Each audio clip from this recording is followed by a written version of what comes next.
a hablar sobre la comunidad.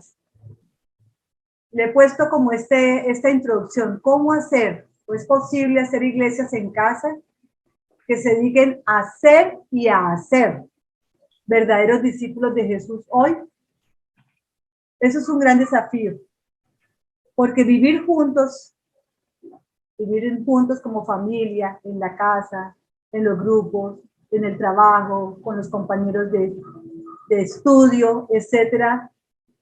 Vivir juntos, más que estar en un lugar, más que compartir un sitio, más que compartir unas ideas, es realmente poder vivir en unidad. Vivir juntos es vivir una unidad común. Y vivir una unidad común, ¿esa unidad cuál es?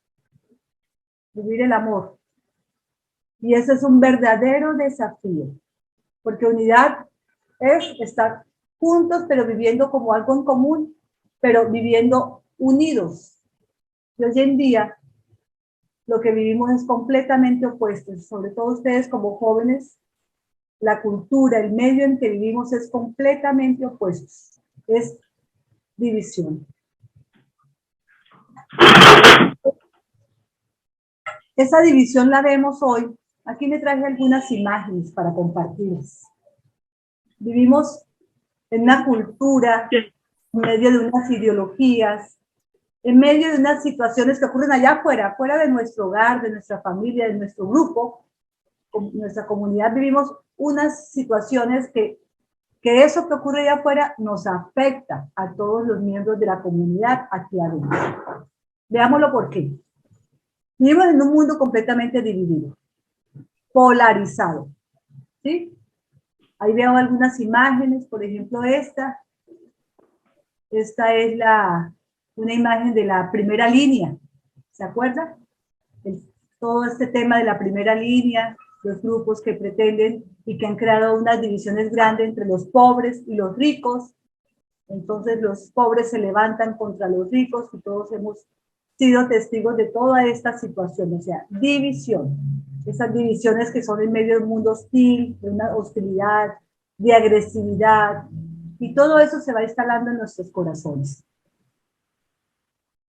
Este otro ejemplo es un ejemplo de, digamos, en cierta forma, de toda una situación que se viene viviendo a nivel de todos nuestros países, América Latina, todo un tema, digamos, de comunismo, izquierda, y eso genera una división donde se habla hoy en día de izquierda y derecha, y eso lo que genera son unas polémicas, unas divisiones, unas discusiones, unas peleas que nos terminan afectando a nosotros también al interior de nuestros grupos, de nuestras comunidades.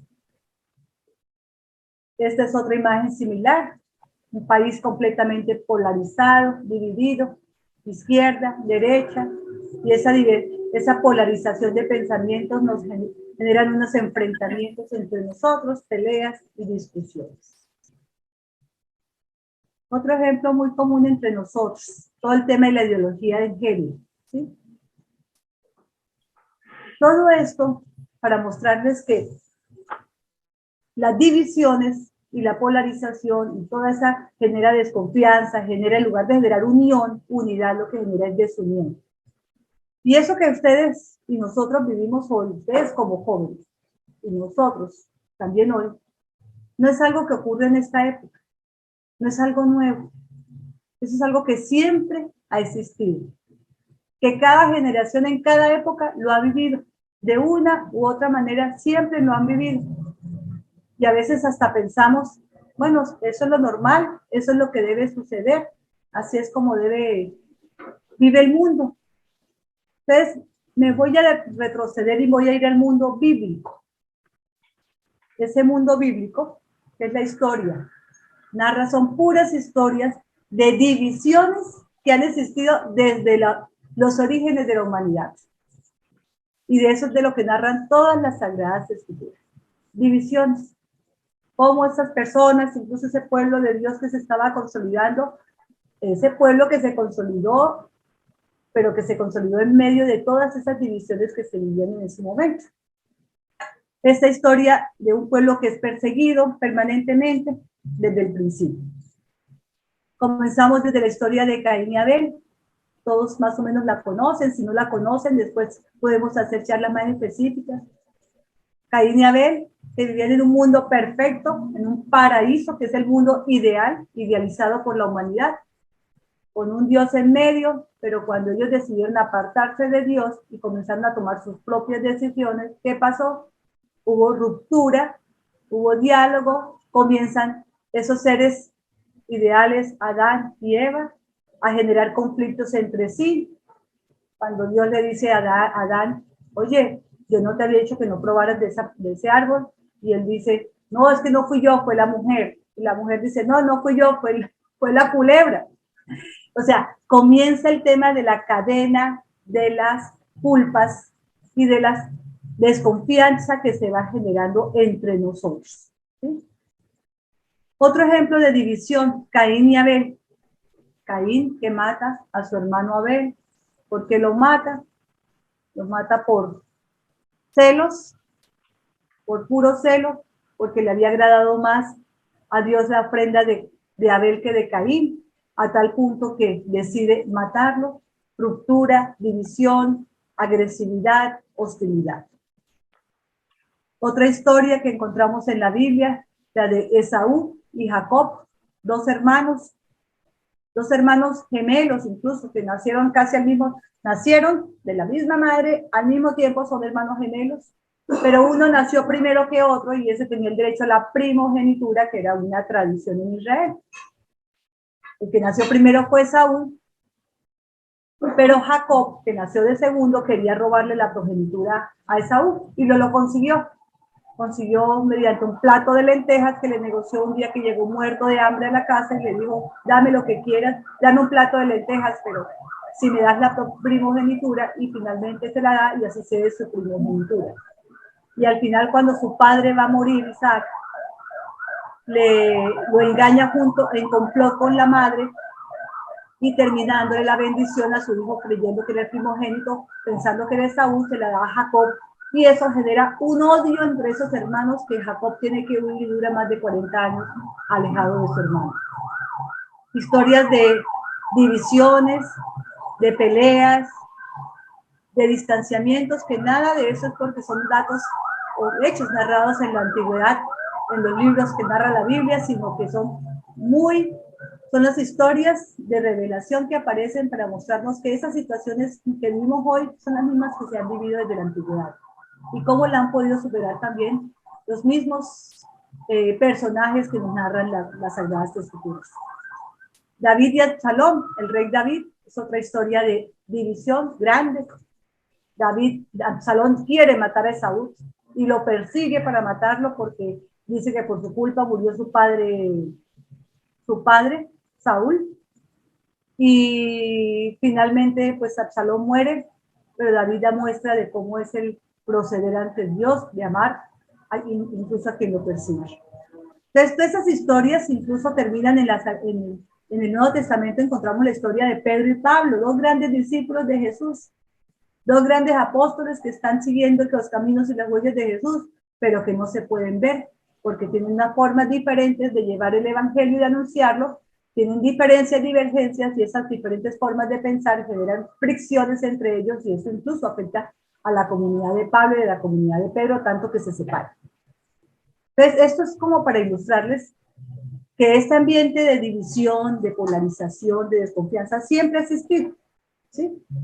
Pero que eso no es, pero yo paro aquí un momentito en la pantalla, eso no es el deber ser, ¿sí? Entonces el desafío es cómo poder vivir la unidad en un mundo de división, de distanciamientos, de peleas, que es lo que siempre vivimos y vive la humanidad. O sea, ponernos a la defensiva frente al que piensa diferente o conformarnos. Son actitudes que podemos asumir, ¿no? O me pongo a la defensiva, no, es que este piensa diferente a mí, entonces yo tomo mejor distancia porque yo no quiero pelear, yo no quiero problemas, yo mejor me quedo calladito, yo no digo nada. Eso es cierto, en cierta forma es una actitud de conformismo, nos conformamos, pero eso no genera ningún cambio, no genera unidad. O desconfiamos, yo desconfío del otro. como vivimos en ese ambiente tan hostil, nosotros vivimos en un ambiente y una cultura de tanta desconfianza que con todos los hechos que pasan, nosotros vivimos a la defensiva. Desconfiamos de todo, le ponemos seguros a las casas, le ponemos seguros a las maletas, incluso cuando viajamos, y pues eso no es malo, pero es la realidad de lo que vivimos y nos toca tomar medidas, ¿sí? Entonces, ese ambiente de desconfianza, de desunión, de división, no es el deber ser. No es el deber ser. Más que cuidar ese pedacito que cada uno tiene para que podamos, salgamos a adaptarnos dentro de todo esto, lo que nos pide el Señor, o lo que nos enseña el Señor, entonces, en este tema de la comunidad es darnos, entregarnos a los demás, entregarnos con alegría, incluso asumiendo los riesgos que eso implica. Muchos ejemplos hay de eso y en mi casa los hay muchos, ¿sí? Para poder tener la unidad, darnos significa que el uno no tiene tiempo para una cosa y el otro que lo tiene colabora porque está amando y se está dando en bien de todos, viviendo esa unidad, viviendo el amor. Que si vivimos en una casa, compartimos las cosas, hacemos las cosas en común, ¿sí? Compartimos porque no se trata de desestabilizar la balanza. Los unos hacen más que otros por los otros y los otros se quedan allá. Ahí no hay equilibrio. Eso genera frustraciones, genera dolores, genera discusiones, que eso no lleva a un ambiente pacífico, que es el ambiente de la unidad. ¿A qué nos invita Dios a cada uno de nosotros como cristianos? Somos hijos e hijas de Dios. Dios nos invita ¿a qué? A ser pacificadores. Todo lo que sea opuesto a ser pacíficos no es de Dios y no estamos dando testimonio de Dios y no estamos haciendo la comunidad que Dios espera de nosotros. Acoger a los demás con amor, a ser bondadosos, a ser buenos. A eso es lo que nos invita Dios. ¿Es posible eso? Ese es el desafío. Y les traigo aquí una foto de lo que nos muestran las Sagradas Escrituras para intentar y esforzarnos. No es un camino fácil para esforzarnos a hacer eso.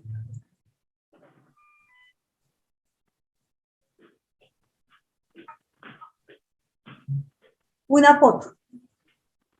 La foto de estas primeras comunidades cristianas. Pero esas comunidades cristianas antes de Jesús, con Jesús. ¿Qué hace Jesús?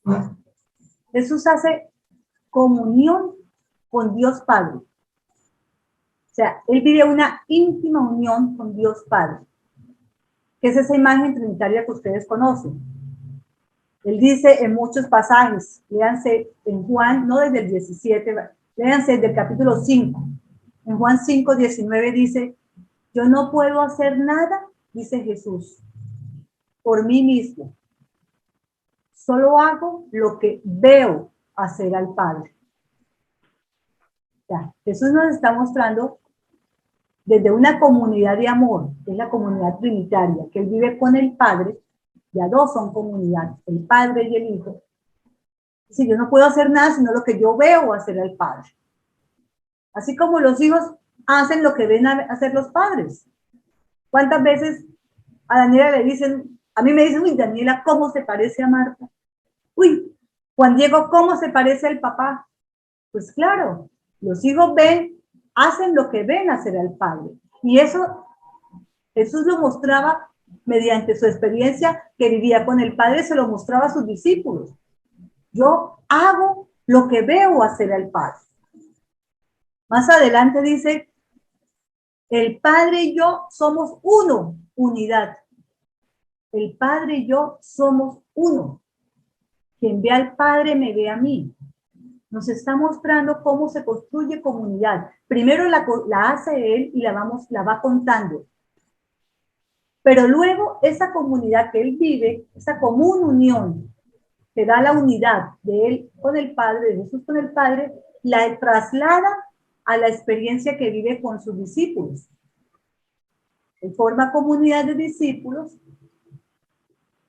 Y en esta oración de Juan 17, 20, 26 dice, Padre, no solo te pido por mis discípulos, sino también por los que van a creer en mí por la palabra de ellos, para que todos sean uno, como tú, Padre, en mí y yo en ti, somos uno. O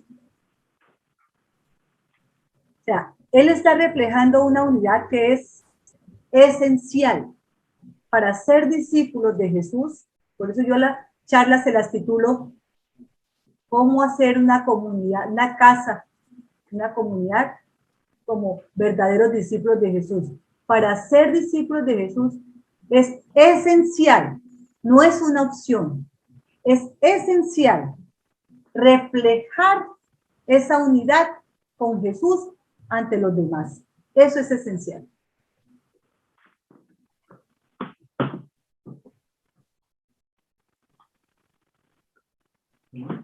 Y eso fue lo que hicieron esos primeros discípulos.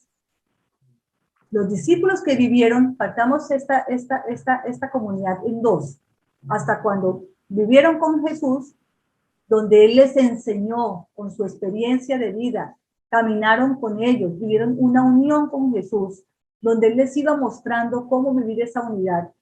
Fueron haciendo esa comunidad discipular, esa misma comunidad que cuando murió Jesús perdió el año, perdió la prueba, la perdieron porque todos se dispersaron cuando Jesús murió, ¿sí? Todos quedaron asustados, llenos de miedo porque también los iban a matar y se perdieron solamente los pies de la cruz de Jesús. Están Juan, el discípulo amado, y la Santísima Virgen María. De eso todo se perdió. ¿Ves? Pero ¿qué pasó después? Pasa Pentecostés y en Pentecostés brota este cuadro que nos narra Hechos de los Apóstoles. Hechos de los Apóstoles nos muestra este cuadro de esas primeras comunidades cristianas, donde lo que nos muestra es que el Espíritu Santo, el Espíritu de Dios que se inserta en la comunidad, cuando le permitimos, le abrimos el paso para que Jesús entre a la comunidad, familia, casa, grupo, donde quiera que estamos, yo donde quiera que voy, cuando le permitimos a ese Espíritu que entre en lo profundo de nuestros corazones, nos mueve y es lo que permite hacer esa unidad. Formar comunidad a la luz de las Sagradas Escrituras no es posible, no es una opción por mi cuenta, sino que es esencial viviendo esta imagen trinitaria, ¿sí? De comunidad de amor, pero ahora con Jesús. Entonces, esta comunidad que brota de una comunión de Jesús que vivieron esos discípulos y armaron una comunidad de amor. ¿Cómo se conformó? Jesús los llamó a cada uno por su nombre. Los llamó y les invitó a ir a vivir una experiencia con él, a vivir una misión. ¿Cuál es la misión? Es la misma para todos. Vivir con Jesús, convivir con él, estar unido a él, junto con otros, para de esa manera ir transformando nuestra forma de pensar, nuestra forma de ver, que esa realidad que está ocurriendo allá afuera, que no podemos nosotros cambiar, sí puedo yo cambiar y sí puedo transformar en medio de, puedo yo ser transformado y de esa forma vivir esa comunidad de amor hacia afuera. Esa forma de pensar diferente que la hay con otros me lleva a mirar a los otros con amor, a aceptarlos a pesar de las diferencias que tenemos, ¿sí? A dialogar esas diferencias y a llegar más bien a aspectos y a unos acuerdos donde podamos que las diferentes formas de pensar no afecten la convivencia, no afecten la unidad, el amor, que es lo que nos une como personas. Entonces, los discípulos vivieron eso, vivieron con el maestro, comieron con él, durmieron con él, oraron con él, sufrieron con él, y así se les fue transformando. Fue una etapa larga, se habla de que fueron más o menos 3 años la vida pública de Jesús, pero sabemos que esos son números que tienen un significado en la Biblia, que es el tiempo necesario para cambiar el pensamiento y cambiar la forma de pensar.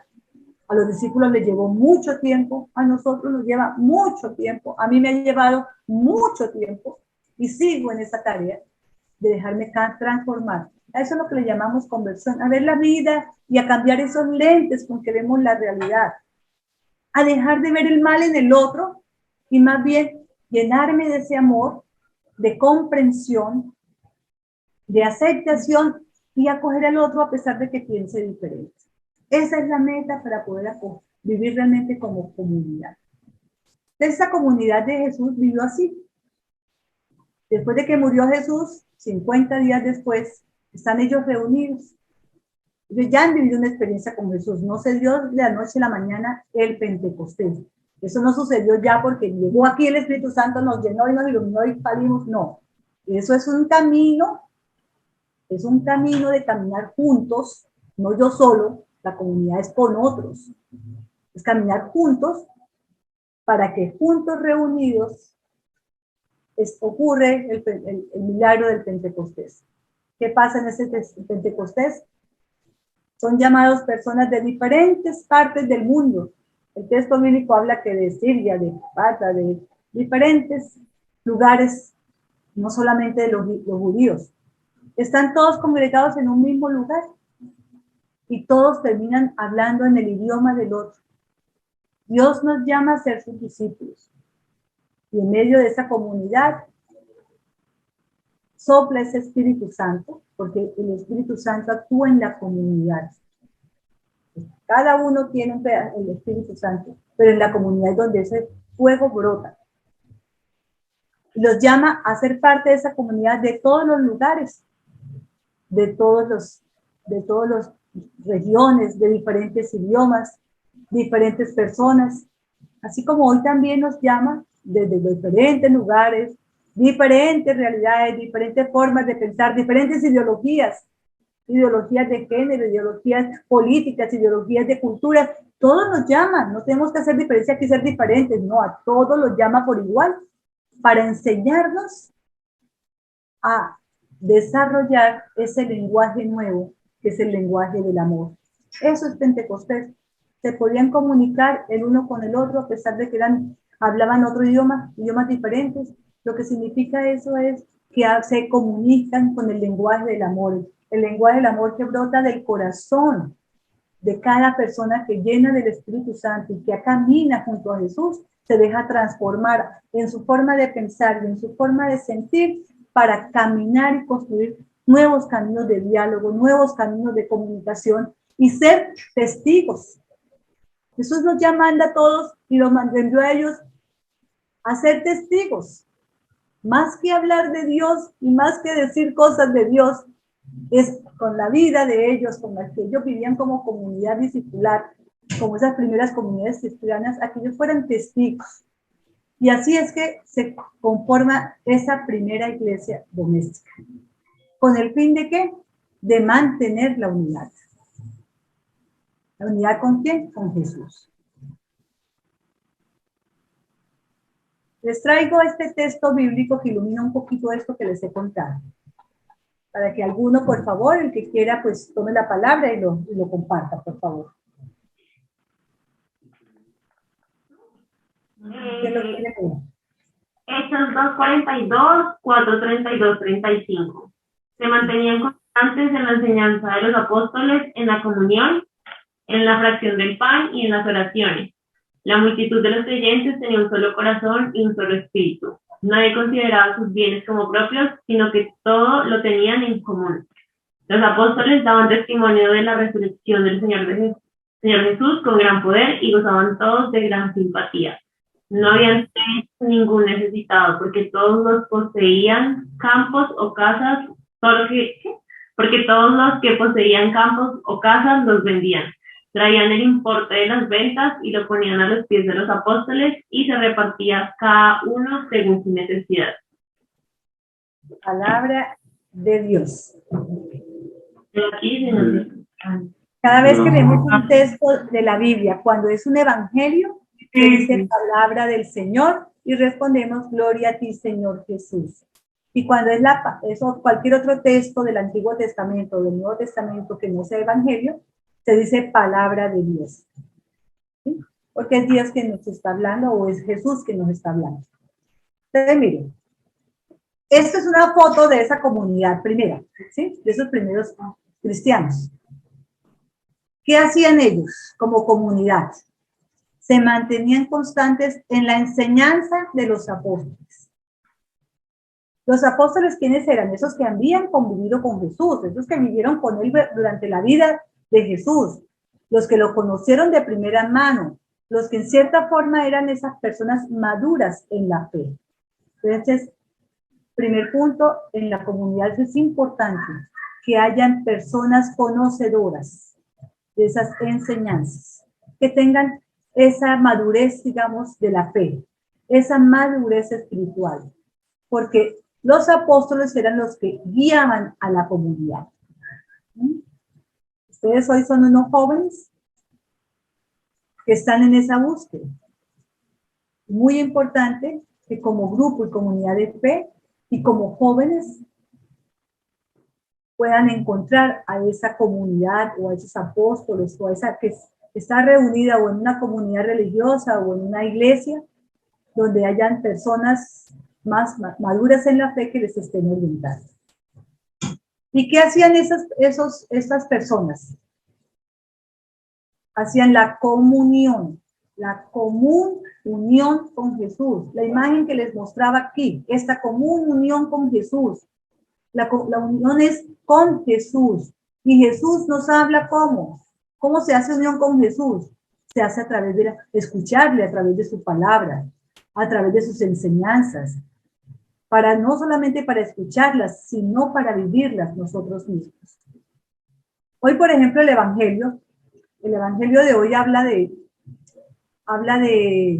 que el Señor Jesús sintió compasión por la multitud que lo seguía, porque parecían ovejas sin pastor. Miren lo que es la compasión. La compasión brota de un corazón que ama, que sale de sí mismo y siente la necesidad del otro. Y se mueve de su centro, que es el yo, para descentrarse e ir hacia el otro. Esto es lo que aprende la comunidad en comunión con Jesús. Aprende de sus palabras, que no le está hablando a una comunidad del pasado, no le está hablando a unos apóstoles y a los discípulos y a los seguidores, nos está hablando a nosotros hoy. Por eso esa comunión que vivían, miren cómo la vivían ellos en esta foto, leyendo los rollos de los libros sagrados en esas casas domésticas donde ellos se reunían. Ellos leían. Entonces, primera condición de una comunidad que nos muestra esta fotografía es la comunión que nos da a través de la palabra de Dios. ¿Sí? Que brota de ahí que brotan unas enseñanzas, esas luces que nos van ayudando a nosotros a salir de nuestras propias sombras. Entonces, primer aspecto que hacían los discípulos, la comunidad discipular, comunión. ¿Qué más? La fracción del pan. Para nosotros, ellos antes, en la antigüedad, las primeras iglesias domésticas, no existía templo, el templo estaba cerrado, incluso lo incendiaron, ellos se reunían eran en las casas, y en las casas ellos hacían lo mismo que hacía Jesús con los discípulos en la casa. Hacían la fracción del pan y recordaban lo que nosotros hoy recordamos en la Eucaristía. Hoy nosotros también, la Eucaristía es nos ayuda a vivir esa comunión con Jesús. Y las oraciones, 3 aspectos fundamentales de toda comunidad. ¿Sí?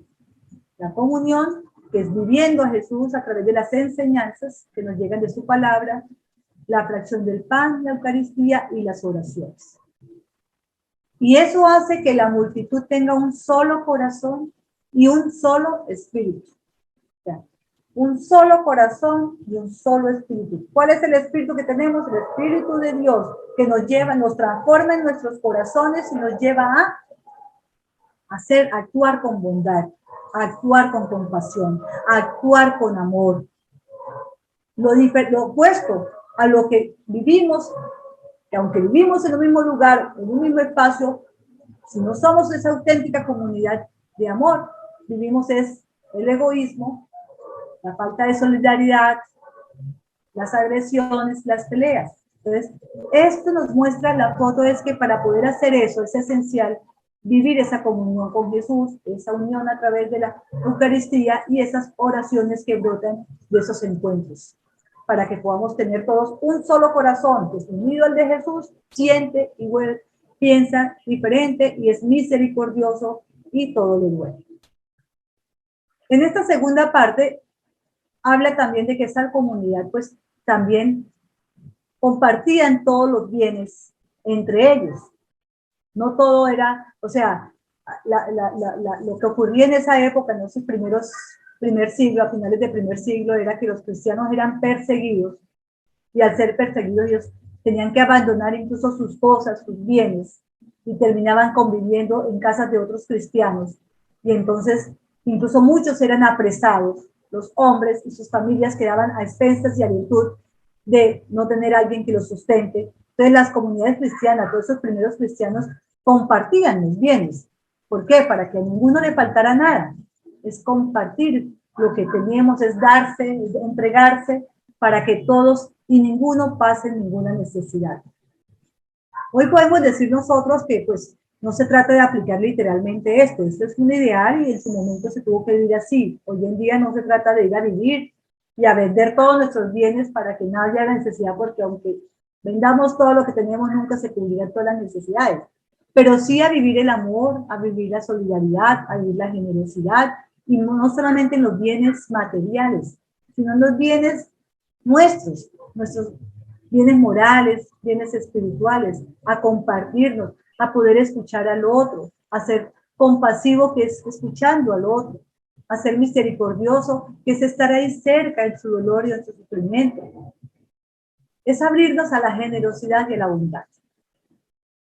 Y para terminar, esta es la propuesta de cómo hacer esas iglesias en casa, que se dedican a hacer y hacer. Ser es yo soy según ese modelo que me va transformando Jesús, porque vamos viviendo cada uno esa experiencia de esa unión y la vamos compartiendo entre esta comunidad.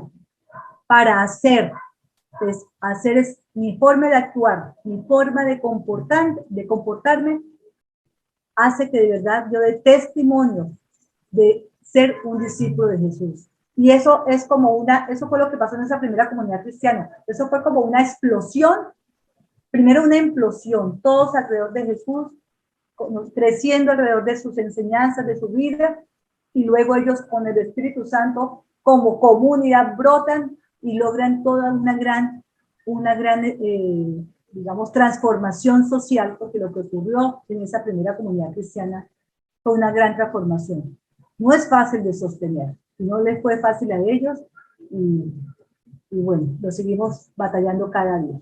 Entonces, esta que es la propuesta es como grupo, como comunidad, unidos a Jesús para ver la unidad. ¿Cuál es la unidad? El amor. Pero primero, haciendo comunión con Jesús, como un compromiso personal. Yo primero me comprometo, sé que no es una opción, que es esencial, que para poder hacer comunidad de amor, necesito hacer comunión con Jesús.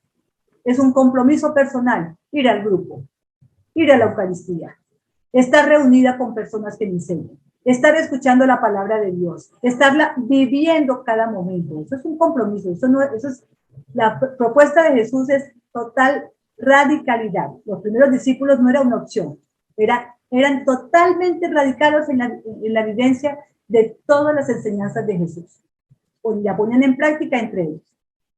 Y eso que me va ocurriendo a mí se refleja en ese compromiso, ya en esa comunidad, de esa comunión con Jesús que vamos viviendo al interior de este grupo, se va armando, se va poniendo en evidencia a través de la vida en esa comunidad. ¿Cómo reacciono aquí? ¿Cómo son mis comportamientos aquí con los otros? ¿Cómo son mis actitudes frente a los otros? ¿Cuál es el compromiso? ¿Cómo vivo la caridad con los otros? ¿Me importa sigo en la indiferencia, me importa el otro incluso el que tengo al lado, mi mamá, mi papá, mi hermano, mis primos, como eso a mí no me atañe, a mí eso no me importa. Si yo no vivo esta comunión, radicalmente no voy a poder transformar la comunidad en la que yo vivo.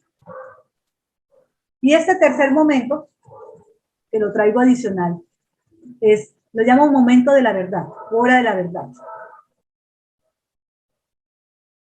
Eso no es cambiar y ser transformados, no es fácil, eso es un proceso que lleva toda la vida y es un proceso de cambio en el que estamos permanentemente.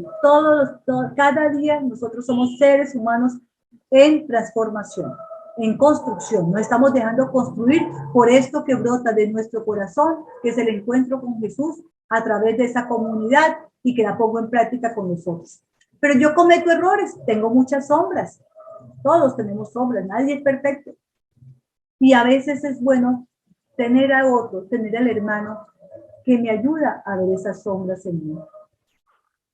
Ese hermano que me puede a mí decir mis luces, pero también mis sombras, mis aspectos negativos y mis aspectos positivos, pero en amor, en el lenguaje del amor, con Jesús en el corazón, poder hacer esa corrección con amor, esa corrección fraterna, con amor, ¿sí?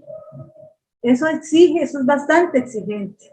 Eso exige actitud de amor en ambos, tanto el que va a decir la verdad con amor, como el que la va a acoger con amor. Si no se está en este ambiente de comunión y de comunidad, no es posible y no se va a lograr. Continúan las diferencias, las discusiones y los problemas. Hay un proverbio africano que dice que los hombres tienen un ojo detrás, ¿sí? Dice, el hermano es como un ojo que tenemos aquí detrás, aquí en la cabeza, ¿sí? ¿Por qué? Porque el hermano ve lo que nosotros no vemos. Aprender a que cuando el otro me dice la verdad, y más cuando es un ser que representa amor, ¿sí? Pues me lo está diciendo con amor, me lo está diciendo para mi bien. Y yo me dejo corregir. ¿O acaso una mano no evita que la otra mano caiga? Cuando uno va a caer, de pronto pone la mano y evita que se dé un fiestazo en todo el cuerpo. Ese es el hermano que se siente, es el hermano que corrige. Entonces son esas tres cositas las que son vitales y que son la foto que nos pueden mostrar esas primeras comunidades cristianas, que ellos vivían en comunión con Jesús, que ellos vivían en compromiso como comunidad con los demás, que ellos ese momento de la verdad lo vivían no solamente compartiendo los bienes materiales, sino compartiendo los bienes espirituales que habían entre ellos. Esas primeras comunidades incluso los unos confesaban a los otros, cuando eso no habían confesores como tenemos hoy en día. Entonces ellos se confesaban los unos con los otros, pero lo hacían con amor. Qué hermoso es que entre nosotros podamos vivir esa comunión y ese poder hablarnos y decirnos y ese poder aceptar que el otro me diga mis aspectos negativos sin ofenderme, sin dolerme. Entonces, esa es la comunidad